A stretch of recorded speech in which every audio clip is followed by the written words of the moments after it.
आई काय खायला लागली? अगं तुरीच्या शेंगा उकडून खाव्या म्हणलं हे मीठ टाकल्या ना मग लय भारी लागते त्या बघ या शेंगा. पण आता बघते संध्याकाळी उकडायला लावते तर असंच दाणं म्हणलं खावा तर थोडं थोडं. तुरीच्या शेंगा बरं झाल्या बाय आणल्याच. अगं शेतातल्या आहेत त्या आपल्या. होय हम्म. भारी शेंगा आहेत ग. आम्ही पण खाल्लंय. हं. आता उकडायला लावते बघ संध्याकाळी हे बघ मस्त मीठ टाकून उकडायला लावते मग खाते संध्याकाळी. काय नाही. अहो आई उकडल्यात ना शेंगा. मग सांगायच्या का उकडल्यात तर मी आपली बसले कच्च्याच घेऊन सरी. आता तुम्ही उकडलेल्या मला माहीतच नाही तर काय.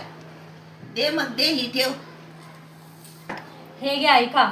अहो तुमच्यासारख्याच मला पण हे शेंगा खूप आवडतात खायला. मग आता त्याच्याच तर शिट्या होत होत्या. हे बघा मला खा वाटलं- गरमागरम. मला वाटलं तो कुकरला दुसरंच काय लावलं गरम आहे त्या की आणि. हा मग गरमागरम आत्ताच तर काढल्या. घे मग खा.